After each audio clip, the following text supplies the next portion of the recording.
तुमने कई बार देखा होगा कि कई लड़के होते हैं, ठीक है, वो पूरी मेहनत करते हैं, पूरा जोर लगा देते हैं, मतलब पूरे एफर्ट्स देते रहते हैं सालों साल तक, लेकिन फिर भी वो रिलेशनशिप में नहीं जा पाते उस एक लड़की के साथ। वही वही सेम लड़की, ठीक है, एक ऐसे बंदे के प्यार में पड़ती है जिसने उससे कभी खुल के बात तक नहीं की, जो उसकी इज्जत भी नहीं करता, जो उसके लिए एफर्ट भी नहीं करता, जो उसके मैसेज को सीन भी नहीं करता। या फिर तुमने कई बार ऐसा भी देखा होगा कि एक लड़के रिलेशनशिप में गई 8-9 महीने के बाद, ठीक है, एक लड़के के साथ, लेकिन वही लड़की एक दूसरे बंदे के साथ सिर्फ 2 बार बात करके वन नाइट स्टैंड के लिए तैयार हो जाती है। अपने आसपास ही तुमने देखा होगा ये चीजें। तो ये सारी चीजें कैसे होती है, हाउ दिस थिंग एग्जीक्यूट, कैसे लड़कियां चूज करती है कि इस बंदे को हमको फ्रेंड जोन करना है, इस बंदे को हमको बोलना है, ब्लॉक कर देना है सीधा, या फिर इस बंदे के साथ हमको हुकअप करना है, इस बंदे के साथ हमको रहना है रिलेशनशिप में, इस बंदे से हमको सेक्स करना है। कैसे कैसे डिसाइड होता है ये सब चीजें, आज हम लोग इसी बारे में बात करने वाले हैं, ठीक है, एंड खुल के बात करने वाले हैं। सो बी रेडी, ठीक है। सो स्टार्ट करते हैं। पहले तो हम लोग सोच समझते हैं कि लड़के कैसे चूज करते हैं किसी लड़की को, या फिर अगर तुम्हें अगर अपने लिए राइट वुमेन चाहिए, ठीक है, यहाँ लाइट सही आ रही है, तो अगर तुम्हें अपने लिए राइट वुमेन चाहिए, और तुम मतलब कैसे चूज कर सकते हो अपने लिए राइट वुमेन, या फिर अगर तुम्हारे पास अभी तक स्टैंडर्ड्स बिल्ड नहीं हुए, तुम्हारी उतनी एज नहीं हुई, तुम्हारे उतने एक्सपीरियंसेस अभी बिल्ड नहीं हुए, एक्सपीरियंसेस नहीं आए अभी लाइफ में, and फिर भी अगर तुम्हें चूज करना है कि वो जिस महिला से आप बात कर रहे हो वो आपके लिए सही है या नहीं, तो वो कैसे चूज करें, कैसे जज करें। तो मैं तुमको अभी फ्रेमवर्क देने वाला हूँ, ठीक है, एंड उस पैरामीटर्स को आप नंबर देकर चूज कर सकते हो कि आपके हिसाब से वो लड़की डिजर्विंग है या नहीं आपके, ठीक है। स्टार्ट करते हैं। सो लड़के होते हैं ना, वो जनरली 3 पैरामीटर्स के ऊपर है ना किसी लड़की को जज करते हैं। लुक्स पहला पैरामीटर, कि लुक्स में क्या आता है, लुक्स में आता है फेस लड़की का, बाल, आवाज, स्मेल, उसकी फेरामोन्स, उसका मतलब समझ रहे हो, बात करने का तरीका हो गया, स्माइल करने का तरीका हो गया, देखने का तरीका हो गया, या फिर बोलने का तरीका हो गया, ये आता है लुक्स के अंदर, ठीक है। तो मेजरली जो लड़कियां होती है ना, वो रिजेक्टेड या सिलेक्टेड अपने लुक्स के ऊपर ही हो जाती है, ठीक है, मेजरली। एंड लड़के मेजरली चूज लड़कियों को कर ही लेते हैं मन में, एंड देन उनसे बात करने जाते हैं। जनरली यही होता है इंडिया के अंदर। तो 90% ऑफ द बॉयज लुक्स के ऊपर जज करते हैं। फिर सेकंड आता है उनका नेचर। कई बार ऐसा होता है कि जो लड़कियां होती है, ठीक है, वो लुक्स में तो अच्छी हैं, लेकिन उनका नेचर अच्छा नहीं है। नेचर यानी क्या, नेचर में आता है केयरिंगनेस, कितना केयर कर सकती है तुम्हारी, या फिर उसका मतलब कोर क्या है, एसेंस क्या है, ज्यादा इंट्रोवर्ट है, एक्सट्रोवर्ट है, ओपन है, क्लोज है, या फिर ज्यादा मतलब फ्रेंडली है, नहीं है फ्रेंडली, रूड है थोड़ी सी, इमेच्योर है, मेच्योर है, इस टाइप की थिंग्स। अभी हर किसी का टाइप होता है खुद का, ठीक है। अभी मैं पर्सनली देखो, मैं सेमी एक्सट्रोवर्ट हूँ, ठीक है। मैं जब चाहूँ तब एक्सट्रोवर्ट बन सकता हूँ, जब चाहूँ इंट्रोवर्ट बन सकता हूँ। अगर मैं अकेला हूँ तो मैं इंट्रोवर्ट की तरह काम करता रहूंगा, ठीक है। या फिर अगर मेरी मन नहीं है, लाइक 10-15 लोग भी बैठे हैं एंड मेरा काम है, तो मैं करता रहूंगा चुपचाप इंट्रोवर्ट बने हुआ, ढोंग करके। वहीं अगर मुझे जरूरत पड़ी एक्सट्रोवर्ट बनने की, तो मैं एक्सट्रोवर्ट बन जाऊंगा। तो मुझे कोई ऐसी लड़की चाहिए जो मेरी जैसी हो, एक्सट्रोवर्ट भी हो, इंट्रोवर्ट भी हो, यानी कि जब बोलने की बारी है तो बोल भी सके, लेकिन काम करने की बारी है तो चुपचाप काम भी कर सके। एंड ऐसा ही हर किसी का टाइप होता है। अगर किसी को शर्मीली लड़की पसंद आती है, जैसे मुझे आती है, लेकिन कहीं कहीं किसी को एक्सट्रोवर्ट लड़कियां पसंद आती हैं, जो घूमने के लिए उनको मोटिवेट कर सके, जो बचपन से घूमे नहीं है, लेकिन अकेलेपन की वजह से, और बहुत सारे रीजंस की वजह से तो अपने पार्टनर के साथ घूमना चाहते हैं, एंजॉय करना चाहते हैं। किसी को ज्यादा मजाकिया लड़कियां पसंद आती हैं, ज्यादा स्मार्ट लड़कियां पसंद आती हैं, किसी को थोड़ी इनोसेंट लड़कियां पसंद आती हैं। तो ये उनका नेचर हो गया, ठीक है। एंड लास्ट, पवित्रता, तीसरा पॉइंट, जिसपे लड़के किसी लड़की को जज करते हैं, पॉइंट्स देते हैं, नंबर देते हैं, ठीक है, वो होता है उनके पवित्रता। पवित्रता में क्या आता है, पवित्रता में आती है उनके पास्ट। क्यों, क्यों किसी के पास्ट को जज करना पड़ता है भाई, क्योंकि past is the only accurate way of judging the people.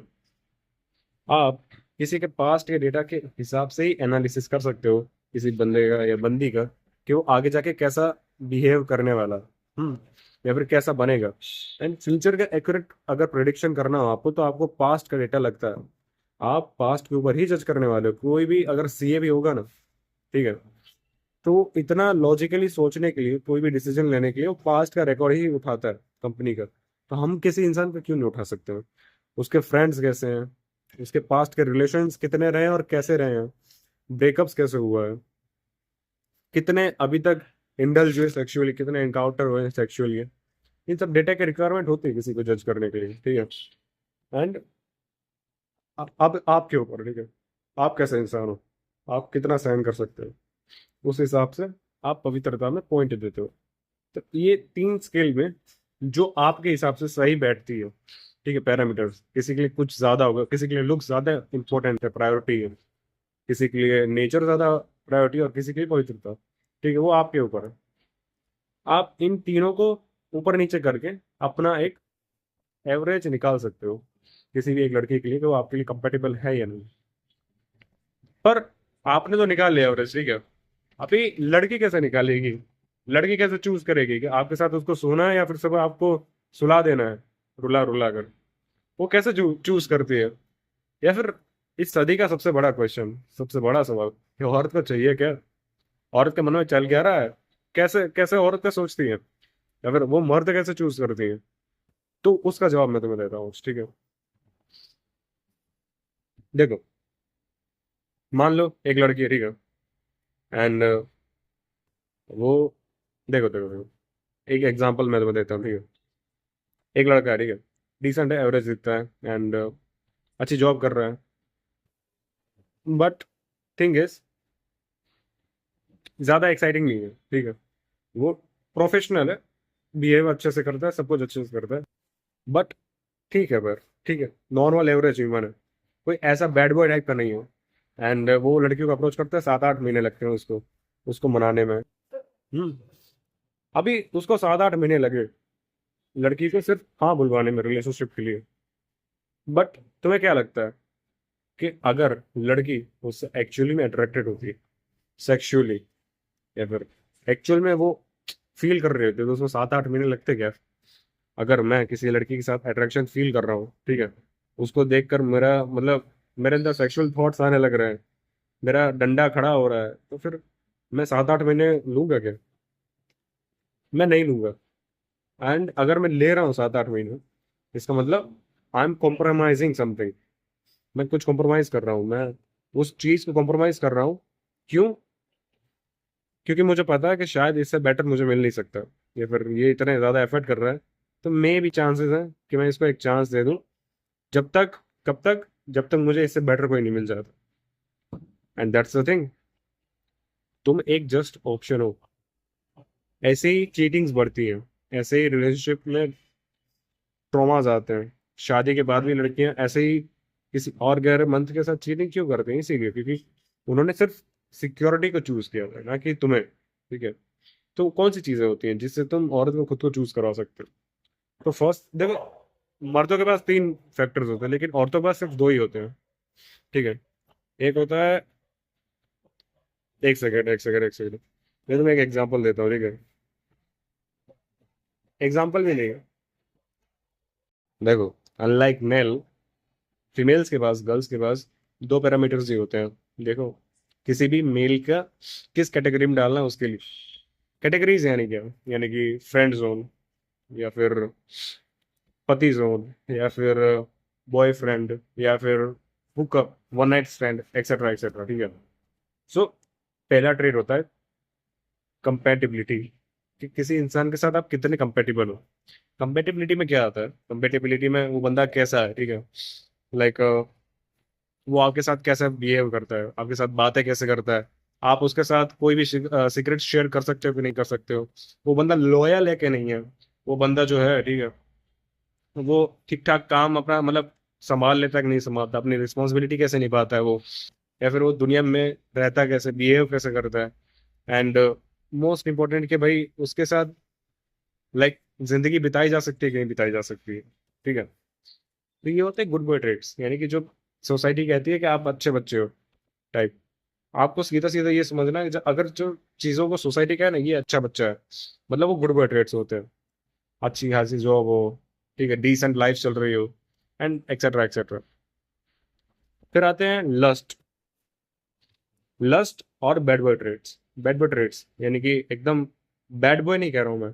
Bad boy trades में कुछ ऐसे ट्रेड्स हैं जो उनको बैड बॉय ट्रेड्स बनाते हैं, ठीक है। तो इनमें आता है पहली चीज,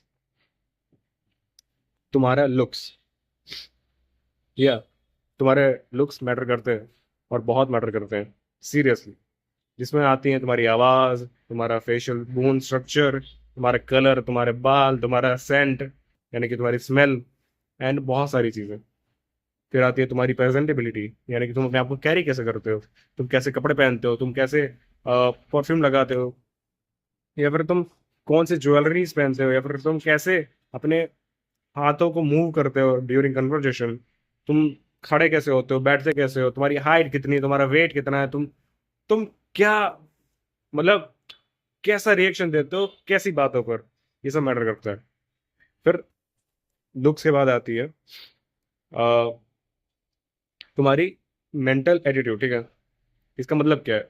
इसका मतलब है कि तुम कैसे सिचुएशन में कैसे रिएक्ट करने वाले हो, यानी कि क्या, अगर कोई तुम्हारे साथ कुछ बुरा करता है, तुम उसको कैसे रिएक्ट करते हो, तुम अगर तुम्हारा कोई रोस्ट करता है, तुम उसको कैसे डील करते हो। अगर कभी ऐसा चांस मिले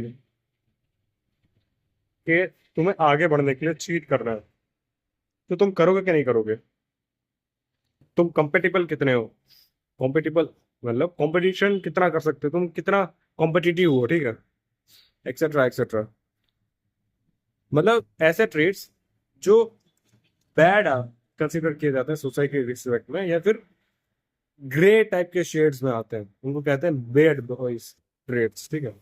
अभी जो गुड बॉय ट्रेड्स हैं, उनसे लड़कियां आपकी दोस्त बनेंगी, आपसे सीक्रेट शेयर करेंगे, आप उनके बेस्ट फ्रेंड बन सकते हो। पर लड़कियां कभी एक्साइट नहीं होंगी आपसे, क्योंकि आप वही बोरिंग चीजें कर रहे हो जो वर्ल्ड के 90% ऑफ द बॉयज कर रहे हैं। वही बोरिंग लाइफ है, ठीक है। वही सबकी केयर करना, वही रिस्पॉन्सिबिलिटी उठाना, वही अगर कोई बोले तो कुछ सुन लेना, जवाब मत देना पलट कर, एक अच्छा बच्चा टाइप का, ठीक है। लड़कियों का एक्साइट क्या करता है पता है? उल्टे मुंह जवाब दे देना, या फिर एकदम खुद को मस्त कैरी करना, प्रेजेंटेबल रहना, हमेशा शार्प रहना, मसल्स होना, अच्छा स्मेल करना, कॉम्पिटिटिव होना, ठीक है। कोई भी मुझसे जीत नहीं सकता, मैं बेस्ट हूँ यहाँ पर, और मैं ही बेस्ट था, मैं ही हूँ और मैं ही रहूंगा, चाहे उसके लिए मुझे कुछ भी क्यों ना करना पड़े, इस टाइप की चीज है, ठीक है।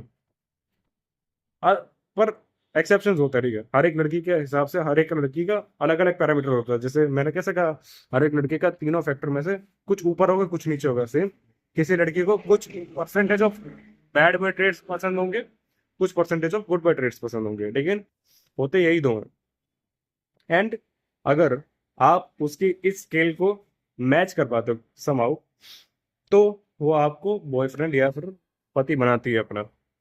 अभी अगर आप लाइक मेजरली में बात करो, ठीक है, जनरली लड़कियों की मेजोरिटी में, तो अगर आप गुड बॉय में ट्रेड, गुड बॉय का जो पैरामीटर है आपका, वो मैक्स कर लेते हो, ठीक है, तो आप बेस्ट फ्रेंड की कैटेगरी में पहुंच जाते हो।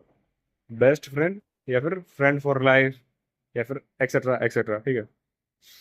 एंड देन अगर आप, मतलब तुम्हारा गुड बॉय का पैरामीटर जो मीटर है वो मैक्स हो चुका है, उसके बाद तुम बैड बॉय ट्रेड सीखना शुरू करते हो। अब तुम ऑलरेडी सोसाइटी के हिसाब से एक बहुत ही अच्छे बच्चे हो, चंगे बच्चे हो, एंड देन तुम बैड बॉय ट्रेड सीखते हो, ठीक है। तो तुम आते हो फ्रेंड विद बेनिफिट कैटेगरीज में, या फिर कह सकते हैं एक ऐसी कैटेगरी जहां पर आप 8-9 महीने लगाते हो तो लड़की आपसे मान जाती है, जो कि सम सॉर्ट ऑफ कॉम्प्रोमाइज ही होता है उसके रिस्पेक्ट में, एंड जब उसको आपसे अच्छा मिलेगा, बेटर मिलेगा, वो आपको छोड़ भी देगी, नो डाउट। पर ये चीज होती है पति की कैटेगरी में, तो इसको पति कैटेगरी भी कहा जाता है समहाउ, क्योंकि जो मेजरली इंडियन गर्ल्स होती है ना, वो अपना पति ऐसे चूज करती है कि वो मैक्स आउट कर चुका होता है गुड बॉय ट्रेड्स में, ठीक है। एंड अभी अभी नया नया एंटर हुआ था, तो होता है बैड बॉय ट्रेड्स में, जब उसकी शादी हो जाती है। एंड इसी चक्कर में एक्स्ट्रा मैरिटल अफेयर बढ़ते हैं अपने यहाँ। वहीं अगर आप बैड बॉय ट्रेड्स को मैक्स कर देते हो, यानी सोसाइटी के हिसाब से आप बुरे हो, या फिर बहुत ही मतलब नेगेटिव विजन आपको देखा जाता है, तो लड़कियां तो आपसे एक्साइट होंगी। क्यों? क्योंकि उनको कुछ हट के मिला सोसाइटी से, कुछ ऐसी चीजें जो जनरली लड़कों में नहीं मिलती हैं, कॉन्फिडेंस, करिश्मा, आपका बोलने का तरीका, आपको खुद को कैरी करने का तरीका, जो जनरली दूसरे लड़कों में नहीं है, तो लड़कियां आपसे बहुत एक्साइट होंगी। एंड आपके जो बॉडी काउंट होगा वो छप्पर फाड़ जाएगा, ठीक है। पर उससे क्या होगा कि आपको जो एक लड़के की तलाश है ना, जिसके साथ आप जिंदगी बिता सको, वो कभी नहीं मिलेगी। वो कभी आपको नहीं मिलेगी।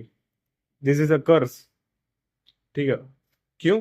क्योंकि जो लड़कियां एक्चुअल में शर्मीली होती है, जो एक्चुअल में 1% में लाए करती हैं, ठीक है, जिनको अपनी वैल्यू पता होती है, वो आपसे ऐसे बात ही नहीं करेंगी जैसे बाकी लड़कियां करेंगी। एंड क्योंकि वो खुद की वैल्यू जानती है, ठीक है, तो वो ऐसी जगह पर मिलेंगी ही नहीं पहली बात आपको, एंड ऐसी बात ही नहीं करेंगे आपसे, तो आपको लगेगा कि वो आप में इंटरेस्टेड नहीं है। एंड इसी वजह से वो आपसे दूर ही रहेंगे हमेशा। ना आप उनके पास जा पाओगे, ना वो आपके पास आ पाएगी, बिकॉज ऑफ सोशल इमेज। जो लड़कियां अट्रैक्ट करने में हेल्प कर रही थी अब तक, वही इन बेटर लड़कियों को अट्रैक्ट ना करने में आपकी रुकावट रुकावट बनेगी ये चीज, ठीक है। तो अगर तुम गुड बॉय भी नहीं बन सकते हो, तुम बैड बॉय भी नहीं बन सकते हो, तुम गुड बनने के बाद भी बैड नहीं बन सकते हो, तुम कर क्या सकते हो? तुम पहले बैड बन जाओ एंड देन गुड बनने की ट्राई करो, ठीक है। यानी कि तुमने अपना बैड बैड ट्रेड्स का मीटर छप्पर फाड़ दिया, यानी कि तुम क्वांटिटी में फाड़ कर रख दिया, ठीक है। एंड देन अगर तुम गुड बॉय के ट्रेड्स को सीखते हो, अप्लाई करते हो, जैसे शाहरुख खान है, ठीक है। शाहरुख खान के पिछले इंटरव्यूज देखो, पास्ट के इंटरव्यूज, तुम्हें पता चल जाएगा वो कितना बैड बॉय की कैटेगरी में लाई करता था, ठीक है। एंड कैसे वो धीमे धीमे गुड बॉय की कैटेगरी में आता गया, अपने आप को चेंज करता गया, एंड इसी वजह से आज देखो इंडिया की हर दूसरी लड़की शाहरुख खान की दीवानी है। तुम्हें भी बस वहां तक पहुंचा है एंड तुम्हारी लाइफ सेट है। एंड इस चीज को हमेशा याद रखना कि जो प्यार होता है ना, वो बायोलॉजी होती है, इट्स जस्ट बायोलॉजिकल केमिकल। तो अंधे मत बनो, उसके पीछे के लॉजिक को समझो, एंड जिंदगी को जीना शुरू करो, किसी के दबाव में आके नहीं, किसी के चूज करने पर नहीं। तुम अपने आप में ही कंप्लीट हो, ठीक है। तुम्हें किसी की जरूरत है नहीं। अगर तुम्हें लग रहा है कि तुम्हें किसी की जरूरत है, तुम उस बंदे को डिजर्व नहीं करते। पहले खुद को तुम डिजर्व करना सीख लो, फिर तुम किसी और के पीछे जाना, ठीक है। एंड तब तक के लिए थैंक्स फॉर वॉचिंग, बाय।